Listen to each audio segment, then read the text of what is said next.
오늘 은혜를 받으실 말씀은 갈라디아서 2장 20절 말씀 되겠습니다.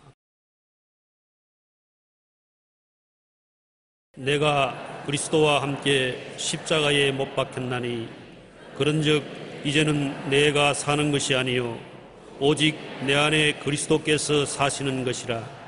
이제 내가 육체 가운데 사는 것은 나를 사랑하사 나를 위하여 자기 자신을 버리신 하나님의 아들을 믿는 믿음 안에서 사는 것이라. 아멘.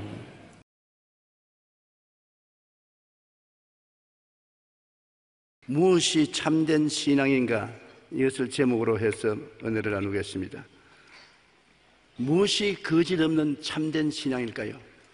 오래 예수를 믿은 사람도 내가 잘 믿느냐 못 믿느냐 생각해 볼 때가 종종 있습니다. 내 자신만이 내가 신앙인인 것을 인정할 뿐 아니라 나를 바라보는 타인, 나와 함께 어깨를 스치고 지나가는 사람들이 나를 볼 때 신앙인으로 볼 수 있느냐는 것입니다. 아무리 좋은 율법과 의식을 가졌어도 훌륭한 신앙인이 아닌 사람 참 많습니다. 열심히 계명과 율법을 지키고 교회에 출석하고 11조도 내고 하면서도 실상 하나님 편에 볼 때는 신앙인이 아닌 낙제성으로 볼 때가 많습니다.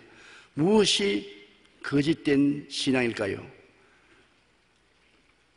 사랑이 없는 신앙은 외형적으로 아무리 훌륭하게 믿어도 거짓됐다는 것을 성경은 말하고 있습니다. 고린도전서 13장 1절로 3절에 내가 사람의 방언과 천사의 말을 할지라도 사랑이 없으면 소리나는 구리와 울리는 꽹과리가 되고 내가 예언하는 능력이 있어 모든 비밀과 모든 지식을 알고 또 산을 옮길 만한 모든 믿음이 있을지라도 사랑이 없으면 내가 아무것도 아니요 내가 내게 있는 모든 것으로 구제하고 또 내 몸을 불사르게 내어줄지라도 사랑이 없으면 내게 아무 유익이 없나니라.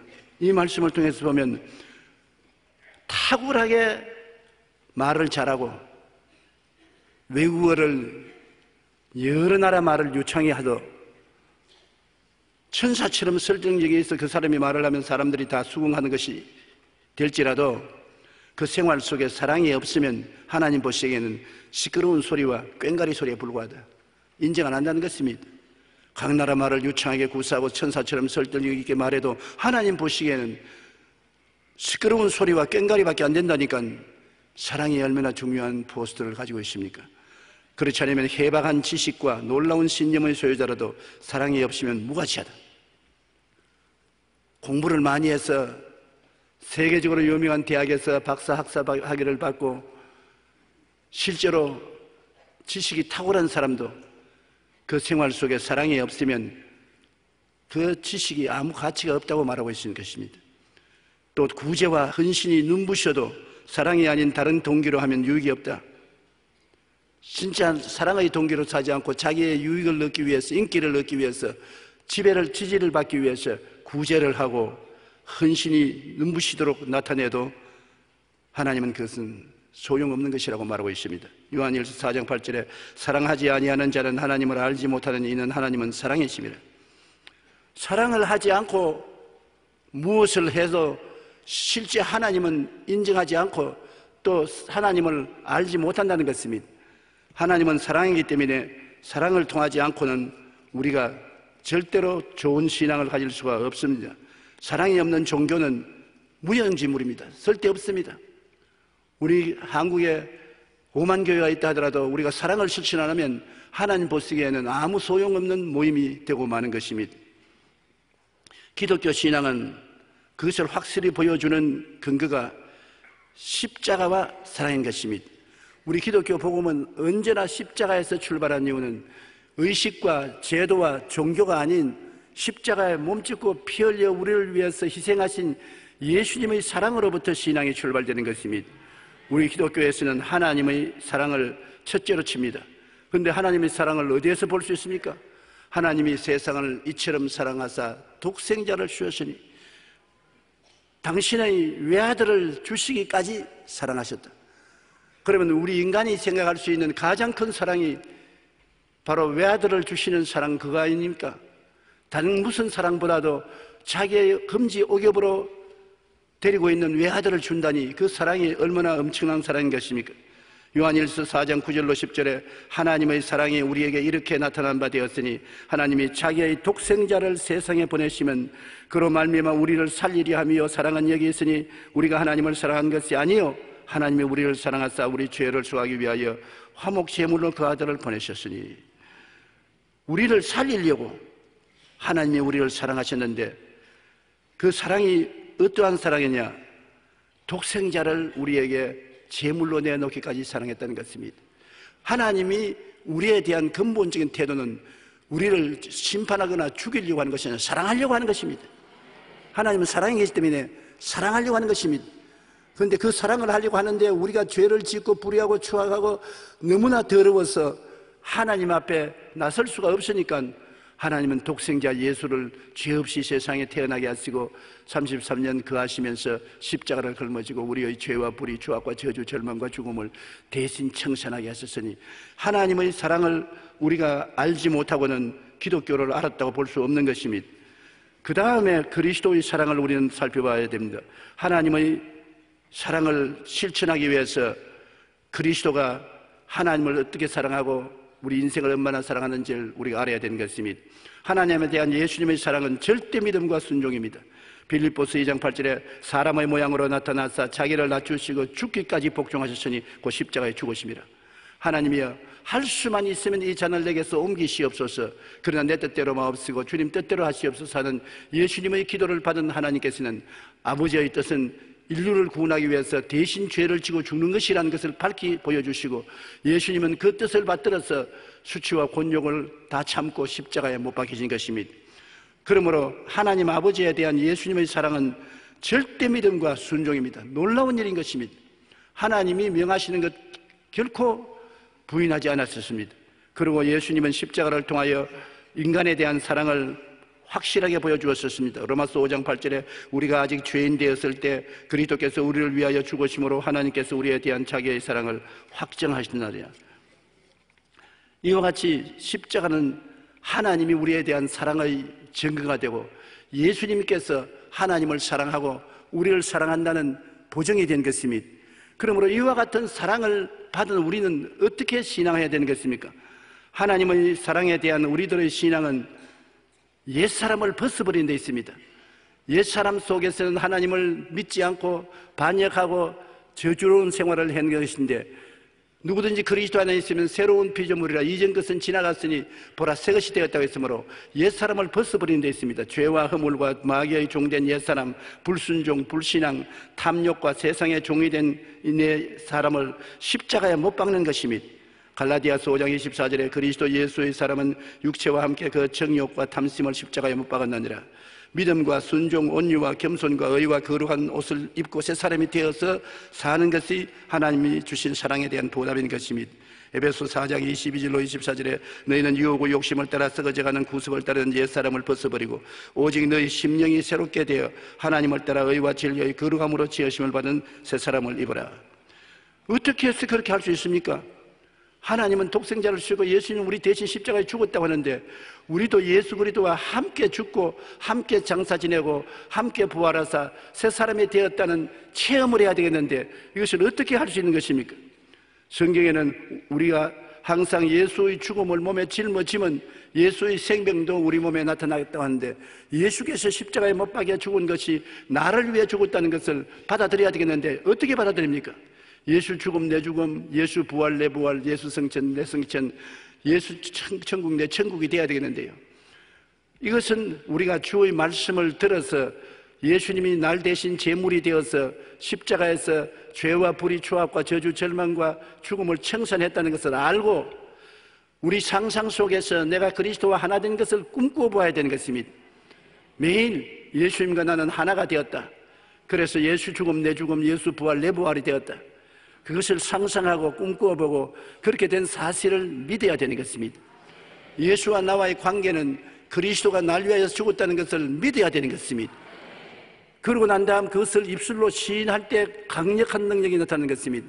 예수가 나를 위해서 죽으시고 내 죄와 불의, 추악과 저주, 절망과 죽음을 끌어안고 십자가에 죽으셨으니 내가 그리스도와 함께 죽은 것과 한 가지다. 그 사실을 상상해보고 꿈꾸어보고 그 사실을 마음속에 믿고 입술로 고백한 것입니다. 나는 옛사람이 아니다. 새사람이다. 예수 죽음 내 죽음이다. 예수님과 더불어 죄와 허물을 다 청산하고 병과 저주를 청산하고 죽음과 멸망을 청산해버리고 말았다. 부활하신 예수님이 나의 생명이다. 그런 생각과 꿈과 믿음의 말을 고백하면 그것이 우리 생활 속에 나타나게 하는 것입니다. 예수님을 삶의 구주로 모시고 우리는 늘 그리스도와 함께 죽었다는 것을 생각하십시오.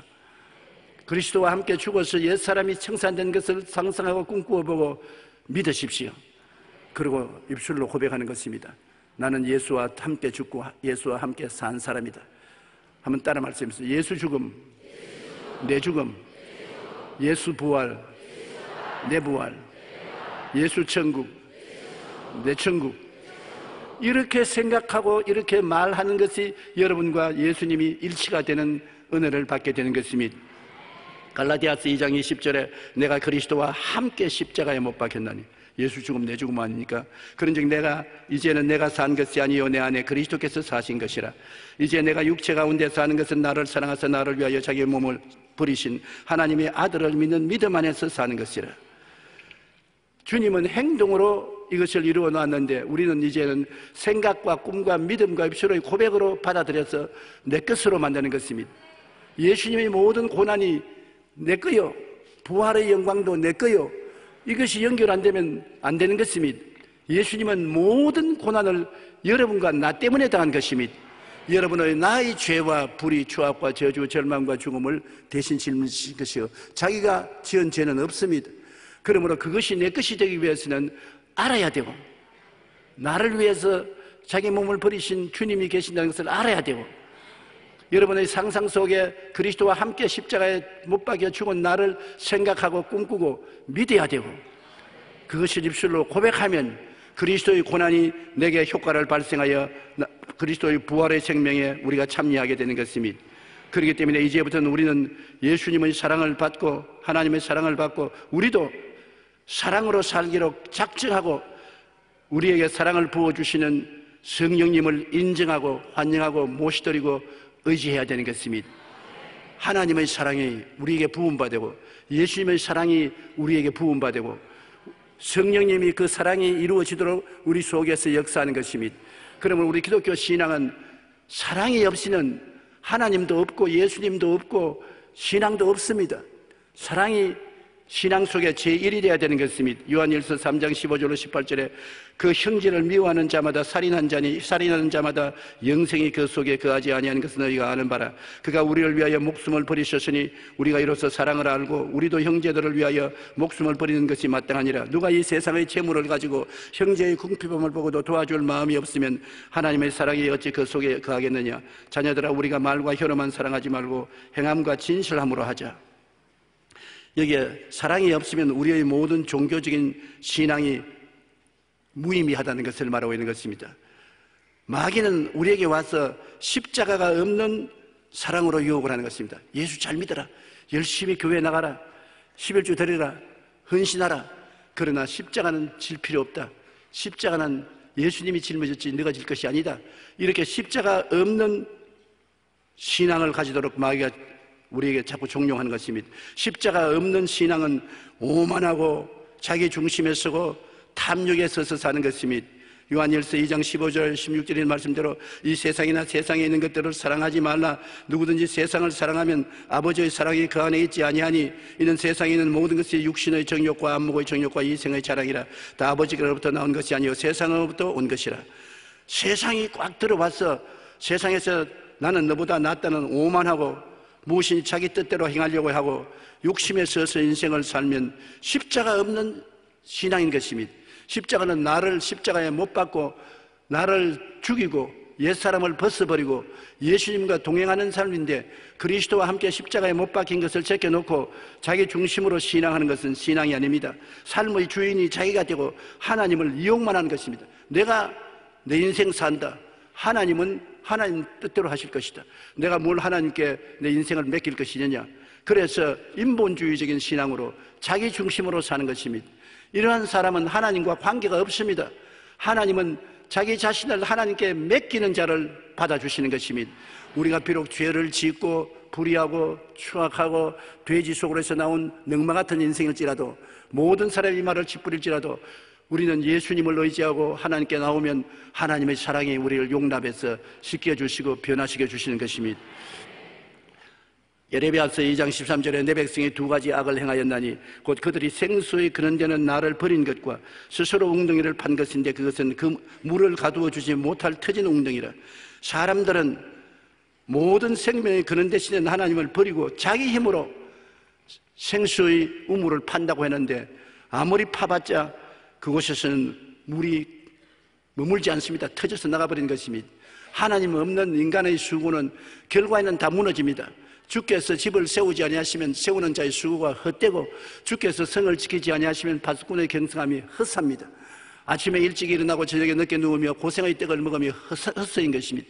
하나님은 자기를 사랑하는 자에게 잠을 주신다는 것은 하나님의 백성은 모든 것을 하나님께 맡기고 믿고 그냥 잠자는 것입니다. 내 힘으로 안 되는 것 때문에, 힘으로도 안 되고 능으로도 안 되는 것 때문에 하나님께 맡겨버리면 되는 것입니다. 죄의 용서를 내 힘으로 어떻게 갚을 수가 있습니까? 허물을 어떻게 내 힘으로 벗을 수가 있습니까? 무서운 병에 들리는데 내 힘으로 못 낫지 않아요. 저주에 빠져서 못 살아 비마땅에 땀을 흘리는 사람이 자기 힘으로 일어날 수 있습니까? 더구나 죽음을 내 힘으로 감당하지 못하지 않습니까? 그러나 이 모든 것을 하나님은 그 아들 예수님을 보내셔서 대신 짊어지고 탕감하려고 하신 것입니다. 하나님은 여러분이 죄의 노예가 되는 것을 원치 않습니다. 허물의 종이 되는 것도 원치 않고 병들어 앓는 것도 원치 않습니다. 여러분 저주를 받아 세상에서 이마에 땀을 흘리고 가시는 굴에 뒹구는 것도 원치 않습니다. 죽어서 지옥불에 타는 것도 원치 않습니다. 그러므로 하나님께서 그 아들을 보내셔서 이를 대신 청산하게 했었는데 예수님은 죽음으로 이것을 청산했었습니다. 이제는 오직 하나님과 아들이 우리에게 말씀하시는 것은 수고하고 무거운 짐진 자들은 다 내게로 오라. 내가 너를 편히 쉬게 하겠다. 너희 자신을 하나님께 맡기고 하나님의 자녀로서 하나님을 주인으로 모시드리면 하나님이 너를 책임져 주마라고 말씀하는 것입니다. 살든지 죽든지 흥하든지 망하든지 성하든지 쇠하든지 주님께 내어 맡기면 주님이 책임져 주실 것이므로 믿고 평안을 가지라고 주님께서 말씀하시는 것입니다. 그러므로 십자가를 통해서 하나님은 우리를 붙들어 주심으로 십자가 없는 신앙생활은 신앙이 아닌 것입니다. 십자가를 통하여 하나님이 나의 주인이 되고 나는 하나님의 종이 되는 것이 정상적인 신앙인 것입니다. 모든 일에 자기를 성찰하지 아니하고 회개가 없고 이웃에 대한 비평과 판단만 있는 것이 십자가 없는 신앙인 것입니다. 예수 잘 믿는다고 하면서도 모든 일에 내 탓은 없고 전부 너 탓이다. 이건 남편 탓이다. 이건 자식 탓이다. 이건 이웃 탓이다. 이건 우리 교회 목사님 탓이다. 우리 장로님 탓이다. 전부 다른 사람 탓을 돌리고 내 탓은 없습니다. 그렇게 하는 사람이 십자가 없는 신앙생활을 하는 사람인 것입니다. 무슨 일을 당해도 제일 먼저 자기 성찰부터 보는 것입니다. 내가 여기에 잘못했지 않느냐? 내 탓이 아니냐? 나 탓이면 내가 솔직히 그것을 고백하는 것이 좋은 신앙인 것입니다.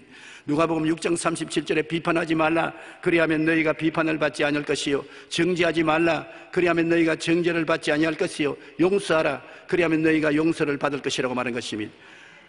제가 50년의 목회를 하면서 수많은 사람과 신앙 상담을 했습니다만 많은 사람들이 와서 신앙 상담을 할 때 자기 탓으로 된 것이 아니고 남편 탓으로, 아내 탓으로, 자식 탓으로, 이웃 탓으로 이렇게 되었다고 원망하는 사람들이 많습니다. 회개가 없고 이웃에 대한 비평과 판단만 있으니 참 기가 막힌 것입니다. 내 탓을 해야 회개를 하거든. 무슨 일에 내 잘못이 있어야 회개하지. 나는 잘못이 없다고 말하니까 비평과 평론밖에 하지 않는 것입니다. 십자가 없는 신앙생활은 바로 그런 것입니다. 에베소 4장 31절로 32절에 너희는 모든 악독과 노함과 분냄과 떠드는 것과 비방하는 것을 모든 악의와 함께 버리고 서로 친절하게 하며 불쌍히 여기며 서로 용서하기를 하나님이 그리스도 안에서 너희를 용서하심을 같이 하라. 하나님은 예수님 때문에 우리에게 용서를 하시는 것입니다. 무엇이든지 하나님께 기도하고 예수 이름으로 간구하면 예수님 때문에, 그 부열 때문에 우리를 용서하시는 것입니다. 우리가 깨어진 마음으로 하나님 앞에 나아가면 하나님께서는 우리도 용서하고 이웃도 용서해 주는 것입니다. 마음이 완악하게 된 사람은, 안 깨어진 사람은 절대로 감사하지 않습니다. 우리가 십자가를 짊어지고 내가 깨어진 사람은 모든 일에 감사합니다. 좋은 일은 좋아서 좋고 나쁜 일은 좋게 만들어줄 것이니 좋기 때문에 모든 일에 감사하고, 깨어진 사람은 온유하고 겸손합니다. 부드럽고 겸손하고, 깨어진 사람은 믿고 의지합니다. 그러므로 오늘날 우리는 십자가에서 깨어지신 예수님을 따라서 깨어져서 나가야 참된 신앙이 될 수가 있는 것입니다. 우리가 다 같이 교회 왔다 갔다 해도 율법적인 신앙과 참된 신앙이 구분이 되는 것입니다. 율법적인 신앙이란 무엇입니까? 모든 것을 율법으로 판단하는 것입니다. 율법을 사람 생명보다 귀중하게 여기고 율법을 우상화하는 것이 율법적인 신앙인데, 오늘날 예수 믿는 사람이나 지도자들이 너무나 율법주의적인 신앙을 가지고 있는 것입니다. 사람보다도 율법이 귀중합니다. 그것은 하나님을 잘못 알아서 그런 것입니다. 우리 성경에 보면 한 사람이 예루살렘을 떠나 내려가다가 강도를 만나가지고서 얻어맞아 피투성이가 됐었습니다. 오늘날 세상에 마귀에게 맞아서 피투성이 된 사람들을 상징하는 것입니다. 그런데 제사장이 지나가다가 그를 보고 고개를 설레설레 흔들고 지나가 버렸습니다. 제사장은 율법을 보존하고 율법을 지키고 율법을 가르치고 율법을 시행하는 사람이 제사장인 것입니다. 그 제사장에게는 율법만 지키면 되었지 사람이야 죽든 살든 상관하지 않습니다. 그 다음 레위인 한 사람이 청총걸음으로 오다가 피투성이 되어 죽어가는 사람 보고 고개를 설레설레 흔들고 지나갔습니다. 종교의식을 행하는 사람입니다. 제사장을 도와서 짐승을 잡아서 피를 흘리고 물두멍에 물을 채우고 성전을 소지하고 하는 의식을 집행하는 이 레위 사람 고개를 흔들고 지나가 버렸습니다. 그들에게는 하나님의 율법과 의식이 중요하지 하나님이 중요하지 않습니다. 여러분, 모든 율법은 하나님이 계셔야 율법이 되지요. 의식도 그렇습니다. 율법을 하나님 없이 손에 들면 전쟁 무기가 되는 것입니다. 살상의 무기가 되는 것입니다. 그런데 사마리아인 한 사람은 율법도 가지고 있지 않고 종교의식도 가지고 있지 않지만 그 말을 타고 오다가 보니 사람이 피투성이 되어 죽어가는지라 말에서 내려서 그를 끌어안고 자기 옷을 찢어서 붕대를 삼고 자기가 가지고 있는 기름을 붓고 포도주를 빚고 그를 잘 말에 싣고 주막으로 가서 주막집 주인에게 은전 2데나리를 주면서 내가 올 때까지 잘 보아주세요. 더 부비가 들면 내가 갚아주겠다고 사랑을 베풀었습니다. 종교를 가지고 사랑을 버린 제사장과 레위인과 종교를 가지고 있지 않으면서 사랑을 베푼 이 사마리아인과 누가 더 하나님께 가차온 사람이고 하나님께 칭찬받는 사람이 있습니까? 종교를 가지고 있지 않아도 사랑을 베푼 사마리아인이 하나님에게 가차온 사람이 있었습니다. 여러분, 우리가 종교는 있고 하나님이 없는 신앙생활을 하는 사람을 많이 볼 때 단식하지 아니할 수 없습니다. 한 번은 예수님께서 성전뜰에서 말씀을 가르치는데 바리새의 교인, 사두개의 교인, 교법사, 율법주의자들인 것입니다. 이 사람들은 율법에 대단히 열중하는 사람인 것입니다. 율법의 1.1획도 차별 없이 지키고 살려고 애를 쓴 사람인데 이런 사람이 한 여인의 머리채를 잡고 끌고 왔습니다. 와서 예수님 발 앞에 던지고 발로 차버리고 모두 다 침을 퇴퇴 뱉으며 있는데 보니까 손에 돌멩이를 들고 있습니다. 그 성경 모세 율법에는 간음하다가 잡힌 사람은 돌로 쳐 죽이라고 그랬었습니다. 처음부터 그들은 불공평합니다. 왜냐하면 간음을 하다가 잡혔다고 그랬는데 왜 남자는 안 데리고 여자만 데려옵니까? 잡혔으면 둘이 다 데려와야지 혼자서 어떻게 간음합니까? 그럼 벌써 편견된 의견을 가지고 있습니다. 남자는 보내고 여자는 돌로 쳐 죽이라고 가지고 왔으니 예수님이 별 볼 일 없이 이제는 코로나에 물렸습니다. 성경의 율법을 무시하고 선생으로서 가르치는 것은 선생이 아니라고 치부하려고 왔습니다. 그때 바리새 교인, 사두개인 교법사들이 주여 이 사람이 간음하다가 현장에 잡혔는데 모세의 율법에는 이런 여자는 돌로 쳐 죽이라고 했는데 당신은 어떻게 하겠습니까? 율법으로 말하면 반드시 죽어야죠.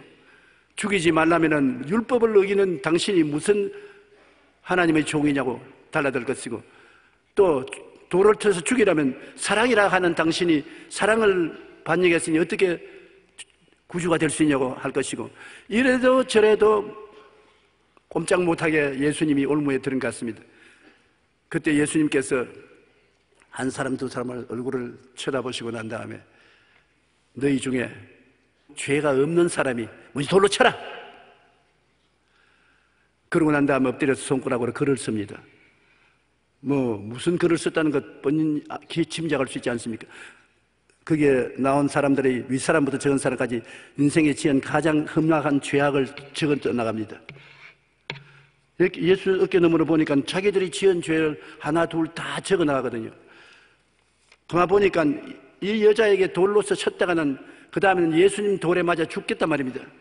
그 예수님이 자꾸 글을 쓰려니까 아이고 나는 지금 소에게 물을 줘야 되겠는데 바빠서 가야 되겠다. 나는 아침에 조찬 기도회가 있는데 빨리 가야 되겠다. 난 사람 만날 일이 있으니 빨리 가야 되겠다. 다 돌맞이를 놓고서 다 달아나 버렸습니다. 한참 만에 예수님이 허리를 들어보니 아무도 없어요. 돌만 천지에 느지러하게 있습니다. 주님께서 그 여자에게 고개를 들라 너를 정죄하는 자가 있느냐? 그걸 보고 없습니다. 나도 너를 정죄하지 않으니 집에 가서 다시 죄짓지 말라. 여기에서 여러분 우리가 볼 수 있는 것은 율법은 사람을 죽이는 데 사용했었으나 예수님은 살리는 일에 치중했었습니다. 사람이 율법보다 못한 게 아니라 사람 밑에 율법이 있고 사람 위에 율법이 있는 것이 아니라는 것입니다. 오늘날 우리가 계명을 지켜야지요. 그러나 그 계명을 하나님보다 사람보다 높여서는 안 되는 것입니다. 사랑을 실천하기 위한 도구와 율법이 되야 되는 것은 율법을 칼이라면 군인들은 율법을 사용해서 사람을 죽입니다. 그러나 의사는 그 칼을 가지고 수술해서 사람을 살립니다. 하나님에게 물어보시면 하나님이 인생에게 율법을 주신 것은 살리기 위해서 주신 것이지 사람 죽이는 칼로서 주신 것은 아닌 것입니다. 예수님이 한 번은 제 아들을 데리고 밀밭 사이로 지나갔었습니다. 그날이 안식일입니다. 성경 말씀에 안식일에 타작하지 말라고 했는데 안식일 밀밭 사이로 오는데 배가 고프니까 머리를 끄서 비벼서 해서 먹었습니다. 그러니까 바리새 교인이 보고 선생이요 어떻게 안식일에 타작을 합니까? 밀사기 머리 비벼 먹은 것도 타작입니다. 당신들이 어떻게 하나님을 섬긴다고 말했습니까? 계명의 안식일을 거룩히 지키라고 했는데 어떻게 타작을 합니까? 그때 예수님이 뭐라고 말씀했습니까? 정말로 깜짝 놀랄 말씀했습니다. 이 사람들아, 안식일이 사람을 위해서 있지 사람이 안식일을 위해서 있는 것이 아니다. 하나님의 율법이라는 것은 사람을 살리기 위해서 있지 사람을 평판하고 죽이기 위해서 있는 것이 아니라 주님은 단호하게 사람을 귀히 여기고 사람을 중심으로 삼아 모든 것을 해석해야지 사람을 종으로 삼는 것을 원치 않았었습니다. 안식일 날 성전에 보니 병든 자가 있는지라 예수님이 병든 자를 고쳤습니다. 안식일 날 병 고쳤습니다. 그러니까 원수들이 말하기를 어떻게 안식일은 거룩하니 아무 일도 하지 말라고 했는데 왜 안식일 날 병 고치느냐? 예수님이 이 답답한 사람아, 안식일 날 저 앓고 고통당하는 사람을 고쳐준 것이 무엇이 잘못되느냐? 사람이 안식일을 위해서 있는 것이 아니라 안식일이 사람을 위해서 있다는 것을 알아야 된다. 예수님은 사랑을 너무 사랑하셨습니다. 죄를 짓고 불의하고 추악하고 버림을 받아야 마땅한 사람을 주님은 너무나 사랑해서 모든 우주 만물이 사람을 살리기 위해서 있지 사람이 우주 만물을 받들기 위해서 있다고 말하지 아니하는 것입니다. 우리는 물론 하나님이 주신 율법을 지켜야 됩니다. 그러나 그 율법을 안 지켰다고 사람을 죽이는 일은 하지 말아야 되는 것입니다. 율법을 사랑으로서 해석해야 율법이 되지 율법을 사랑 아니고 율법 그 자체로 해석하면 무서운 살인검이 되는 것입니다. 오늘 그러므로 제사장, 레위인, 바리새인, 사두개인, 교법사 등은 예수님 시대에 다 열심 있는 율법적인 종교인들이었습니다. 그러나 그들은 신앙의 내용인 하나님과 예수님을 버리고 율법을 우상으로 만든 사람인 것입니다. 율법은 누가 주었습니까? 하나님과 예수님이 주신 것입니다. 하나님과 예수님 제껴놓고 율법을 우상으로 삼아서 율법으로서 사람을 평론하고 판단하면 안 됩니다. 사람을 살리는 데 있지 죽이는 데 있는 것은 아닙니다. 율법은 우리로 하여금 회개시키기 위해서 준 하나님의 등불인 것입니다. 율법을 보고 비로소 우리가 죄인인 것을 깨닫고 회개하는 것입니다.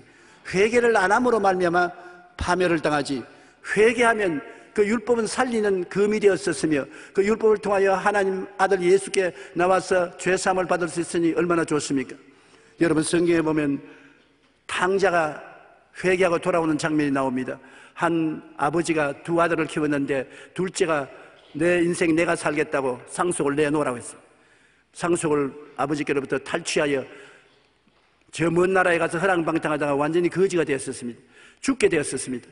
그러니까 그가 생각하기를 우리 아버지 집에는 먹을 양식이 풍족한 종들이 얼마나 많은데 나는 여기서 줄여 죽는구나.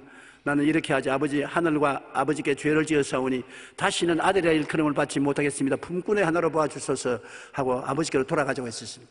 그래서 누더기를 읽고 전신이 병든 상태로서 아버지께로 돌아옵니다. 아버지가 소문 들으니 둘째 아들이 돌아온다는 말을 듣고 빨리 뛰어나가서 아버지가 뛰어나가서 그 목을 얼싸 안았었습니다. 왜 아버지가 뛰어나갔느냐 하면 옛날에 유대인들은 부모를 공경하지 않고 부모를 비난하는 자는 돌로 쳐 죽이라고 했었습니다. 그 동리로 돌아오는데 둘째 아들이 아버지를 배반하고 나간 사실을 다 알고 있습니다. 빨리 가서 아버지가 그를 끌어안지 않으면 동리 사람들이 돌로 쳐 죽일 수 있습니다. 그러니까 동리 사람들이 보기 전에 미리 가서 아들을 끌어안으려고 가서 목을 끌어안고 울고 종들에게 제일 좋은 옷을 갖다 입혀라. 그리고 가락지를 끼워라. 아들 된 증거로. 그 다음 신발을 신겨라. 그리고 잔치를 베푼데 살찐 송아지를 잡아라. 먹고 즐기자. 내 이 아들은 죽었다가 살아났으며 이랬다가 얻었다. 그까지는 참 좋은데 형이 들에서 일을 하다가 집에 들어오는데 아버지가 저를 환영했으니 나는 이런 집에 안 들어가겠다. 아버지는 이 아들이 잘못된 것을 알면서도 율법을 통해서 회개하고 돌아옴으로 끌어안아 주었는데 형은 율법으로서의 동생을 생각하는 것입니다. 율법이 동생보다 높습니다. 아버지를 만나서 아버지 나는 이 집안에 들어오지 않겠습니다. 아버지가 창기와 더불어 아버지 가산을 다 탕진한 이 자식을 왜 받아들입니까? 나는 이 아들이 죄짓고 추악한 놈이요 율법대로 심판을 받기를 원하지 나는 집에 들어오기를 원치 않습니다. 그 아버지가 큰아들 보고 얘는 잃었다가 얻었으며 죽었다가 살아났지 않느냐. 내가 환영하는 것이 마땅하지 않느냐. 너는 늘 나와 같이 있으므로 이 집안 재산이 다 너 것 아니냐. 그래서 만족하고 들어오너라. 들어와서 동생하고 같이 화목하자. 안 들어갑니다. 나는 이런 놈의 집안에 안 들어갑니다. 끝까지 아버지의 말을 거역하고 안 들어갔습니다. 잔치에도 참여 안 했습니다. 오늘날 세상에 사는 우리들도 이 교회에 나오는 율법주의자들이 저런 술 먹고 도박하고 방탕하던 놈이 다 교회에 나와 있으니 이런 교회에 나는 안 온다. 나는 의롭고 거룩하게 살았으니 내 같은 사람이 있는 데만 가겠다. 그럼 그 사람은 어디 갑니까? 지옥밖에 갈 데가 없습니다. 천당에는 죄인들이 올라가는 곳이지 의인이 올라가는 곳이 아니기 때문에 여러분 천당에 의인이 올라간 줄 압니까? 천당에 가면 의인 없어요. 모두 죄인이 예수의 보혈로 말미암아 씻음받은 사람이 올라가고 있는 것입니다. 긍휼과 자비를 받은 사람이 올라가지 하나님 없이 의롭게 되어서 당당한 사람 천당에 못 올라갑니다. 한 사람 한번 하나님의 성전에 바리새 교인과 세리가 왔는데 바리새 교인은 하나님 나는 저 뒤에 있는 저 세리 같지 않습니다. 나는 일주일에 2번 금식하고 저 세리같이 죄도 안 짓고 깨끗한 사람입니다. 할렐루야 훌륭하지요. 그런데 세리는 뒤에서 나는 세금쟁이로 다른 사람의 세금을 넉탈하고 죄도 짓고 불의하고 추악한 죽일 놈입니다. 불쌍히 여겨주시옵소서. 둘이가 그렇게 기도하고 나갔는데 하나님께서 물으시기를 누가 더 용서받고 의롭다함을 입고 나갔느냐. 보통 사람들은 다 앞에 그 바리새 교인이 더 의롭지 않습니까? 하나님께 11조 드리고 이틀에 한 번씩 금식하고 착한 일을 쌓았으니 훌륭하지 않습니까? 하나님이 아니야. 자기가 죄인 아니라는 사람은 내게 상관이 없고 저 회개하고 가슴을 치며 나는 죄인이옵니다. 불쌍히 여기십시오는 죄 덩어린 세리가 용서를 받고 의롭다함을 입고 나갔다고 말하는 것입니다.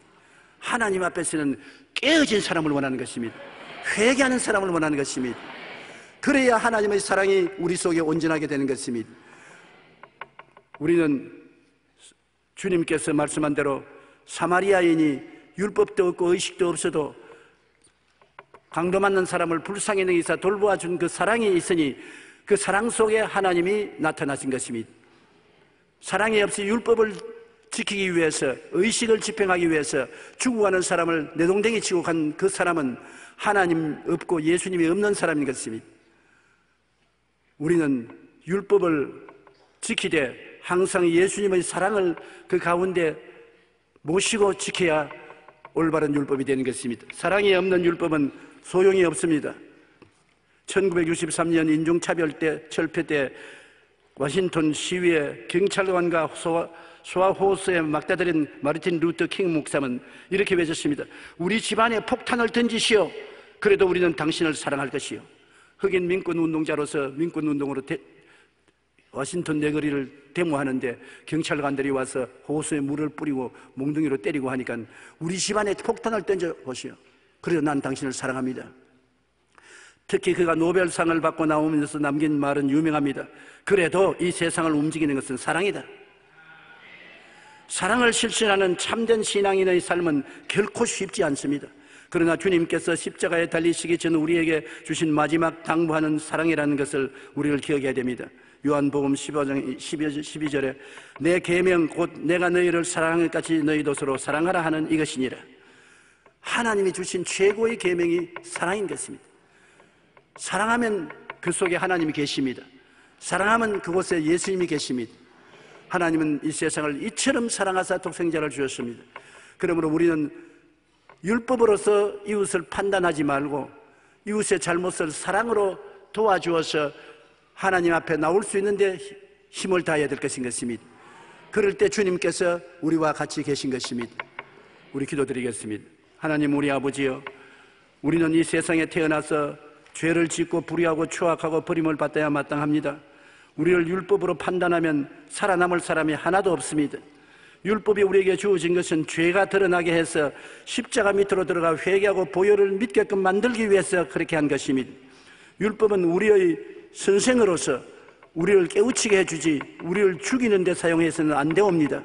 내 아버지 하나님, 사람이 율법을 위해서 있는 것이 아니라 율법이 사람을 도와주기 위해서 있다는 것을 깨달아 알고 우리도 우리보다 못난 사람을 비평하고 판단하지 말고 기도하고 용서하고 도와주는 우리들이 되게 도와주시옵소서.